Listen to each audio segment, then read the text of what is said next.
ಈ ಬಗ್ಗೆ ಹೆಚ್ಚಿನ ಮಾಹಿತಿಯನ್ನ ನೀಡ್ತಾರೆ ನಮ್ಮ ಜೊತೆಗೆ ಇದೀಗ ಭೂಗರ್ಭ ಶಾಸ್ತ್ರಜ್ಞರಾಗಿರುವಂತಹ ಲಿಂಗರಾಜು ಅವರು ನಮ್ಮ ಜೊತೆಗೆ ಸಂಪರ್ಕಕ್ಕೆ ಸಿಕ್ಕಿದ್ದಾರೆ. ಸರ್ ನಮಸ್ತೆ. ನಮಸ್ತೆ ಸರ್, ಈಗ ನಾವು ಸಾಕಷ್ಟು ಇಂಟ್ರೆಸ್ಟಿಂಗ್ ಆಗಿದೆ ಈ ಒಂದು ಸಂದರ್ಭದಲ್ಲಿ ಇಂಥ ಒಂದು ಕಾರ್ಯಾಚರಣೆಗೆ GPR ಅನ್ನ ಬಳಸಿಕೊಂಡು ಕಾರ್ಯಾಚರಣೆಯನ್ನ ನಡೆಸುವಂಥದ್ದು. ಸಾಕಷ್ಟು ಅಂದರೆ ಪ್ರಮುಖವಾಗಿ ಮಳೆ ಬರುವಂತಹ ಪ್ರದೇಶ ಹೆಚ್ಚಾಗಿ, ಜೊತೆಗೆ ಡ್ಯಾಮ್ ಇರುವಂತಹ ಪ್ರದೇಶ, ಇದಕ್ಕೆ ಎಷ್ಟು ಪ್ರಮಾಣದಲ್ಲಿ ಅದರ ರಿಸಲ್ಟ್ ಗೊತ್ತಾಗಬಹುದು ಅನ್ನೋಂಥ ಒಂದು ಸಂಶಯ ಕೂಡ ಇದೆ ಸರ್. ಆ ಒಂದು ಅನುಮಾನ ಅಧಿಕಾರಿಗಳಿಗೂ ಕೂಡ ಇತ್ತು. ಸೊ ನೀವೇನು ಹೇಳ್ತೀರಿ ವಿಚಾರಕ್ಕೆ ಸಂಬಂಧಪಟ್ಟಂಗೆ? GPR ಅಂದ್ರೆ ಗ್ರೌಂಡ್ ಪೆನಿಟ್ರೇಟಿಂಗ್ ರಾಡಾರ್ ಅಂತ ಹೇಳಿ, it is A geophysical equipment. Geophysical ಅಂದ್ರೆ ಭೂಭೌತಶಾಸ್ತ್ರ. ಭೂಮಿ ಶಾಲೋ ಡೆಪ್ತ್ ಅಲ್ಲಿ, ತುಂಬಾ ಕಡಿಮೆ ಆಳದಲ್ಲಿ ನಾವು ಈ ವ್ಯತ್ಯಾಸಗಳು ಏನಿರುತ್ತೆ ಅಂತ ಗೊತ್ತಿಡಿಯೋದಕ್ಕೆ ಈ ಎಕ್ವಿಪ್ಮೆಂಟ್ ಯೂಸ್ ಮಾಡ್ತೀವಿ. ಇದನ್ನ ಆರ್ಕಿಯಾಲಜಿಕಲ್ ಇದಕ್ಕೆ ಯೂಸ್ ಮಾಡ್ಬೋದು. ಮತ್ತೆ ಪೈಪ್ ಲೈನ್ಸ್ ಏನಾದ್ರು ಮೆಟಲ್ ಇದು ಇದ್ರೆ ಅಥವಾ ಏನ್ ವೇರಿಯೇಷನ್ ಇರುತ್ತೆ, ಈಗ ಒಂದು ವೆರೈಟಿ ಆಫ್ ಸಾಯಿಲ್ ಇರುತ್ತೆ ಅಂತ ಇಟ್ಕೊಳ್ಳೋ, ಒಂದು ಯೂನಿಫಾರ್ಮ್ ಟೆಕ್ಸ್ಚರ್ ಇರೋಂಥದ್ದು, ಅದರ ಮಧ್ಯೆ ವೇರಿಯೇಷನ್ ಇರೋ ಅಂತ ಮೆಟೀರಿಯಲ್ ಏನೇ ಅದು ಅದು ವೇರಿಯೇಷನ್ ಅನಾಮಲಿ ಅಂತ ಹೇಳ್ತೀವಿ, ಅನಾಮಲಿ ಆಗಿ ತೋರಿಸುತ್ತೆ. ಅದರಿಂದ ಇಂಟರ್ಪ್ರಿಟ್ ಮಾಡಿ ಇದು ದೇರ್ ಇಸ್ ಸಮಥಿಂಗ್ ಎಲ್ಸ್ ಅಂತ ಹೇಳ್ಬೋದು.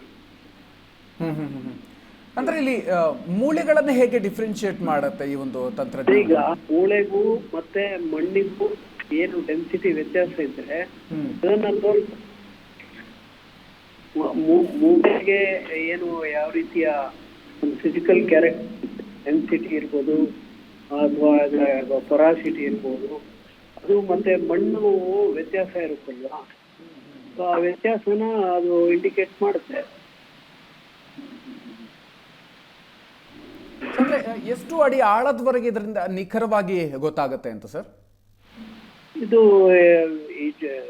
ಶಾಲೋ ಇದಕ್ಕೇನೆ ಇನ್ವೆಸ್ಟಿಗೇಷನ್ಸ್ಗೆ ಯೂಸ್ ಮಾಡೋದು. ನಾವು ಬಹುಶಃ ಒಂದು 3-4 ಮೀಟರ್ ಸಾಯಿಲ್ ಡೆಪ್ತ್ ಎಷ್ಟಿರುತ್ತೋ ಅಷ್ಟುವರೆಗೂ ನೋಡುತ್ತೆ ಈಸಿಯಾಗಿ. ಹಾಗಾದ್ರೆ ನಿಮ್ಗೇನ್ ಅನ್ಸುತ್ತೆ ಸರ್, ಈ ರೀತಿಯಾಗಿ ಕಾರ್ಯಾಚರಣೆಯನ್ನ ಬಳಸಿಕೊಂಡು ಇದರಿಂದ ಯಶಸ್ಸು ಸಿಗ್ಬಹುದು ಅಂತ ಅನ್ಸುತ್ತಾ? ಒಂದು ಅಗಿದೇನೆ ಅಗಿಯೋ ಕೆಲಸ ಇರಲ್ಲ, ಒಂದು ಬೇಗ ನೋಡ್ಬೋದು, ಅದರಿಂದ ಅದು ಒಳ್ಳೇದೇ ಅದಕ್ಕೆ. ಸರ್ ಮತ್ತೊಂದು, ಇದು ಈ ರೀತಿಯಾಗಿ ಈ GPR ಸಿಸ್ಟಮ್ ಅನ್ನ ಬಳಸ್ಕೊಂಡು ಸ್ಕ್ಯಾನ್ ಮಾಡೋದು ಬಹಳಷ್ಟು ದುಬಾರಿ ಅನ್ನುವಂಥದ್ದು ಕೂಡ ಇಲ್ಲಿ ಕೇಳಿ ಬರ್ತಾ ಇರುವಂಥದ್ದು. ಯಾಕೆ ಅಷ್ಟೊಂದು ದುಬಾರಿ ಅಂತ ಸ್ವಲ್ಪ ನಮ್ಮ ವೀಕ್ಷಕರಿಗೆ ಕೂಡ ತಿಳಿಸಿ ಹೇಳ್ಬೋದು sir?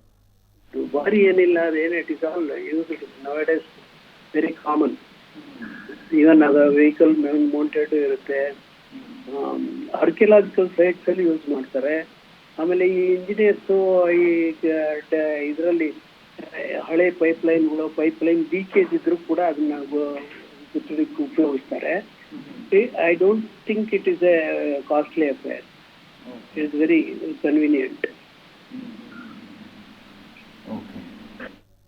Okay, thank you Lingaraju sir, Asianet Suvarna news ಜೊತೆ ಮಾತಾಡಿದ್ದಕ್ಕೆ.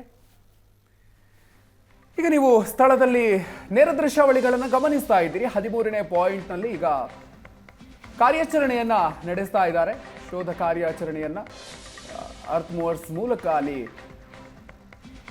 ಮಣ್ಣನ್ನು ಅಗೆಯುವಂಥ ಕಾರ್ಯ ನಡೀತಾ ಇದೆ. ಒಂದು ಕಡೆಯಲ್ಲಿ ಆ ದೂರುದಾರ ಇರೋದನ್ನು ಕೂಡ ನೀವು ಗಮನಿಸಬಹುದು. ಆತ ತೋರಿಸಿದಂತಹ ಸ್ಥಳದಲ್ಲಿ ಈಗ ಕಾರ್ಯಾಚರಣೆಯನ್ನ ನಡೆಸಲಾಗ್ತಾ ಇದೆ. 13ನೇ ಸ್ಪಾಟ್ ಸಾಕಷ್ಟು ಕುತೂಹಲಕ್ಕೆ ಕಾರಣ ಆಗಿರೋದು, ಆತ ನೀಡಿರುವಂತಹ ಒಂದು ದೂರಿನ ಪ್ರಕಾರ ಆ ಒಂದು ಪ್ರದೇಶದಲ್ಲಿ ಅತಿ ಹೆಚ್ಚಿನ ಪ್ರಮಾಣದಲ್ಲಿ ಶವಗಳನ್ನು ಹೂತು ಹಾಕಿದ್ದೆ ಅಂತ ಹೇಳಿ ಆತ ಉಲ್ಲೇಖವನ್ನು ಮಾಡಿದ್ದಾನೆ. ತನಿಖಾಧಿಕಾರಿಗಳ ಮುಂದೆ ಕೂಡ ಈ ವಿಚಾರವನ್ನು ಪ್ರಸ್ತಾಪ ಮಾಡಿದ. ಹಾಗಾಗಿ ಈ ಒಂದು ಪಾಯಿಂಟ್ ಏನಿದೆ ಅದು ಸಾಕಷ್ಟು ಕುತೂಹಲಕ್ಕೂ ಕೂಡ ಕಾರಣ ಆಗಿತ್ತು. ಹಲವು ಶವಗಳನ್ನು ಈ ಪ್ರದೇಶದಲ್ಲಿ ಹೂತು ಹಾಕಿದ್ದೆ ಅನ್ನೋದನ್ನ ಆತ ತನಿಖಾಧಿಕಾರಿಗಳ ಮುಂದೆ ಕೂಡ ಹೇಳ್ಕೊಂಡಿದ್ದಾನೆ. ಆದರೆ ಅದನ್ನು ಇಲ್ಲಿವರೆಗೂ ಕೂಡ ಕಾರ್ಯಾಚರಣೆಯನ್ನು ನಡೆಸಿರಲಿಲ್ಲ. ಯಾಕಂತಂದ್ರೆ ಅಲ್ಲಿ ಭೌಗೋಳಿಕವಾಗಿ ಒಂದಷ್ಟು ಸವಾಲುಗಳು ಇತ್ತು. ಅಲ್ಲಿ ವಿದ್ಯುತ್ ಕಂಬ ಇದೆ. ಸೊ ಹಾಗಾಗಿ ಅದರ ಜೊತೆಗೆ ಒಂದಷ್ಟು ಅಲ್ಲಿ ಸಾಕಷ್ಟು ಮಾರ್ಪಾಡುಗಳಾಗಿದೆ. ಈ ಹಿಂದೆ ಇದ್ದಂಥ ರೀತಿಗೂ ಈಗಿರುವಂತಹ ಪ್ರದೇಶಗಳಿಗೂ ಕೂಡ ಅಲ್ಲಿ ಸಾಕಷ್ಟು ಮಾರ್ಪಾಡಾಗಿದೆ. ಜೊತೆಗೆ ಪಕ್ಕದಲ್ಲೇ ಡ್ಯಾಮ್ ಕೂಡ ಇರುವಂತಹ ಒಂದು ಹಿನ್ನೆಲೆಯಲ್ಲಿ ಒಂದಷ್ಟು ಸವಾಲುಗಳು ಇದ್ದಂತಹ ಕಾರಣದಿಂದಾಗಿ ಅದನ್ನು ಅಂತಿಮ ಹಂತಕ್ಕೆ ಉಳಿಸ್ಕೊಳ್ಳಲಾಗಿತ್ತು. ಇವತ್ತು ಅಂದರೆ ಜೊತೆಗೆ GPR ಅನ್ನು ಬಳಸ್ಕೊಳ್ಳೋದಕ್ಕೂ ಕೂಡ ಈ ಸಂದರ್ಭದಲ್ಲಿ ಆತ ಮನವಿಯನ್ನು ಮಾಡಿಕೊಂಡಿದ್ದ. ದೂರುದಾರನ ಪರ ವಕೀಲರು ಕೂಡ ವಿಚಾರಗಳನ್ನು ಹೇಳಿದ್ದು GPR ಅನ್ನು ಬಳಸಿಕೊಂಡು ಅಲ್ಲಿ ತನಿಖೆಯನ್ನು ನಡೆಸಬೇಕು ಅಂತ ಹೇಳಿ, ಶೋಧವನ್ನು ನಡೆಸಬೇಕು ಅಂತ ಹೇಳಿ. ಸೊ ಅದರ ಪ್ರಕಾರವೇ ಈಗ ನಡೀತಾ ಇದೆ. GPS ಅನ್ನು ಕೂಡ ಬಳಸ್ಕೊಳ್ಳಲಾಗ್ತಾ ಇದೆ. GPR ಸ್ಕ್ಯಾನ್ ಮೂಲಕ ಈಗ ಕಾರ್ಯಾಚರಣೆ ನಡೀತಾ ಇದೆ. ಅದರ ಭಾಗವಾಗಿ ಈಗ ಒಂದು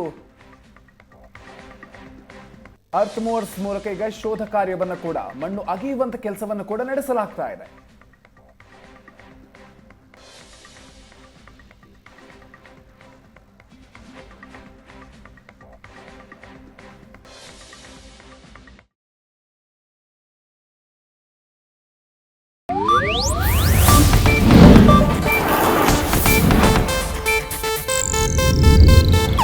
ಇದು ಏಷ್ಯಾನೆಟ್ ನ್ಯೂಸ್ ನೆಟ್ವರ್ಕ್ ಪ್ರಸ್ತುತಿ.